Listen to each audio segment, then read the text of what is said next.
কাশ্মীর হামলাকে কেন্দ্র করে ভারত ও পাকিস্তানের মধ্যে টানটান উত্তেজনা তৈরি হয়েছে।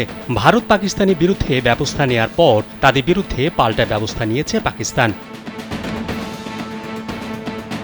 এই অবস্থায় আজাদ কাশ্মীরের প্রধানমন্ত্রী চৌধুরী আনোয়ারুল হক ভারতকে হুঁশিয়ারি দিয়েছেন। তিনি বলেন, সীমান্ত অতিক্রম করে ভারত যদি পাকিস্তানে কোনো আগ্রাসন চালায় তাহলে পাকিস্তান চূড়ান্ত জবাব দেবে। এই খবর জানিয়েছে এক্সপ্রেস ট্রিবিউন।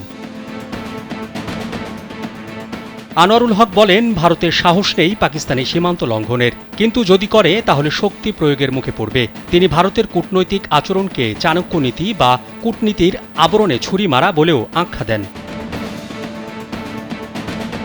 এখন যে কোনো ব্র্যান্ডের পুরাতন এসি বদলে নতুন ওয়ালটন এসিতে উপভোগ করুন 25% ছাড়।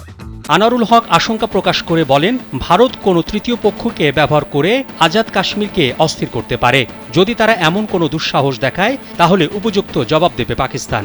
ভারত পাকিস্তানের পাল্টাপাল্টি পদক্ষেপের মধ্যে সবচেয়ে গুরুত্বপূর্ণ হয়ে উঠেছে সিন্ধু নদের পানি চুক্তি। 1960 সালে বিশ্বব্যাংকের মধ্যস্থতায় ভারত ও পাকিস্তানের মধ্যে সিন্ধু পানি চুক্তি স্বাক্ষরিত হয়, যা দুই দেশের মধ্যে বিরল এক সহযোগিতার উদাহরণ হিসেবে এতদিন ধরে টিকেছিল।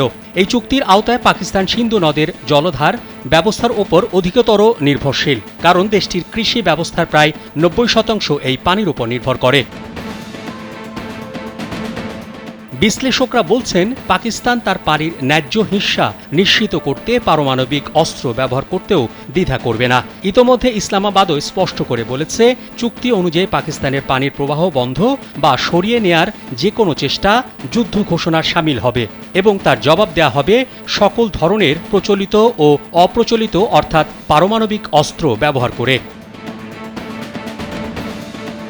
পাকিস্তানের জাতীয় নিরাপত্তা পরিষদ বা এনএসসি এক বিবৃতিতে জানিয়েছে, পানি হচ্ছে পাকিস্তানের জীবনরেখা, যা 24 কোটিরও বেশি মানুষের অস্তিত্বের সঙ্গে জড়িত।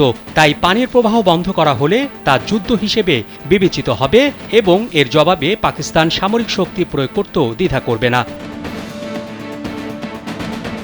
প্রতিরক্ষা বিশ্লেষকরা বলছেন, ভারত যদি পাকিস্তানের পানির প্রবাহ থামাতে কোনো জলাধার বা বাঁধ নির্মাণ করে তাহলে পাকিস্তান সেই স্থাপনাগুলো ধ্বংস করে দেবে। এতে পারমাণবিক অস্ত্র ব্যবহার করতেও তারা দ্বিধা করবে না। মোহাম্মদ শাহাবুদ্দিন মাহতাব, কালবেলা।